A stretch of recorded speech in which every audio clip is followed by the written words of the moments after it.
Edge Nation, welcome back.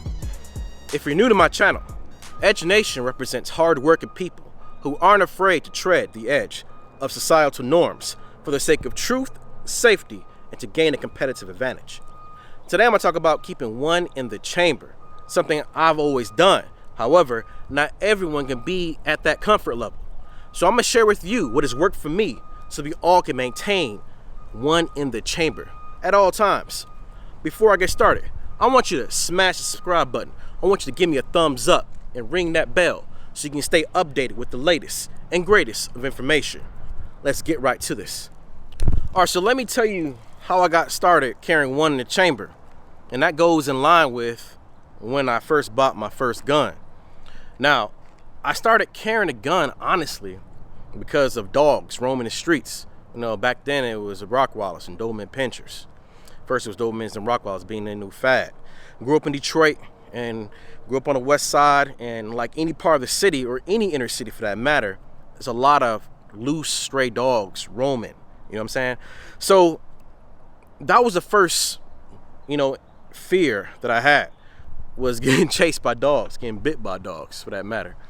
So that's when I got my gun. I got it from a boy who hooked me up with a police officer who was kind of shady, honestly. Sat with him at his apartment and signed some paperwork and got my CCW. And he told me what kind of gun to get. The same gun I'm carrying, that I carry all the time, Glock 17, 9mm. So off rip, he showed me, how to manipulate the gun, how to field strip it, how to use it, how to wear it as a CCW holder. It has a lot to deal with your demeanor, your character. How do you portray yourself? Because when you start packing heat, your head gets so big, you think you're Superman or something, think you're invincible. And that is not the case, definitely not the case. Now, you are definitely more protected, of course, because you got some fire, got some heat on you. However, there's other people who are packing as well. And there's other people who are not only packing, but with one in the chamber. So off rip, that was my understanding. That was the status quo, keep one in the chamber. You got a Glock, no safety. It is what it is. I don't know anything different. Perhaps if I was brought up with a CZ or a 6 Sauer, guns with safeties, I would think otherwise. But off rip, growing up in Detroit, them stray dogs, Glock on you, one in the chamber, that was a fact, a matter of life. But I'm not going to be ignorant to the fact that not everyone is brought up like that, with that same mindset, with that same start. So in order to get over, gotta look over my shoulder, you know what I'm saying? In order to get over that hump, that fear, that hurdle of all these myths saying, oh, your gun could discharge by accident. You could blow your junk off, you know what I'm saying? If you do the appendix carry, you could go to jail. You could, so on and so forth. There are endless excuses why people don't keep one in chamber. But first off, I want to just tell you some stories. So as a young dude, 21, I was just purposely going at places at night at 2 o'clock in the morning, dumb as hell, just wilding out, knowing that if things, push came to shove, I could bust a cap off. That was dumb mindset. I was at a Wendy's, like I said, at 2, 3 o'clock in the morning, doing this on purpose. And the drive-thru was kind of curved. And to my right, there's a dumpster. And behind that dumpster, I saw some dude just creeping, damn near stooping, going toward my vehicle. So I always keep one in the chamber, but you already know that effect when you start cocking it, whether you have a shotgun, an AR, or a pistol. You know what I'm saying? That cocking effect, racking it, that does wonders. Your head has to be on a swivel.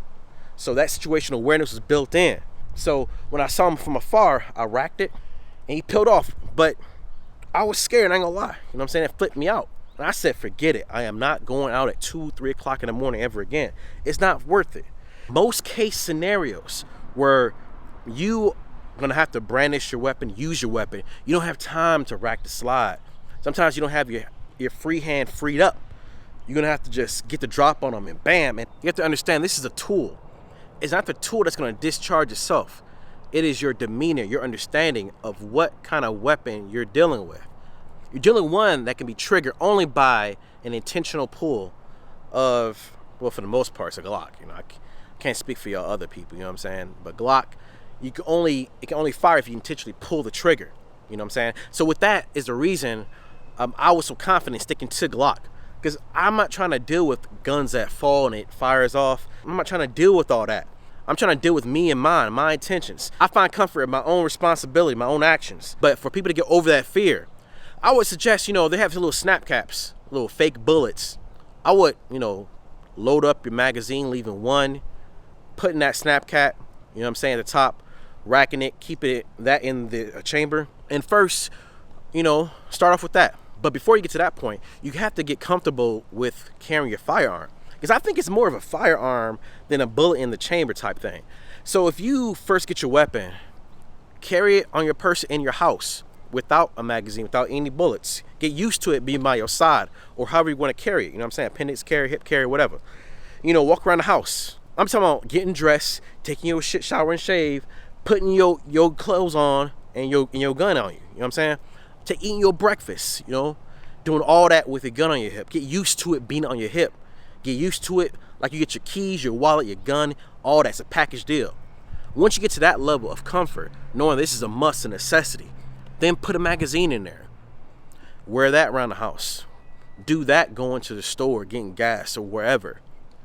After time goes on, you're going to get used to the weapon itself. You're going to get used to you walking around with a loaded weapon. At the same time, you have to have some kind of understanding of guns.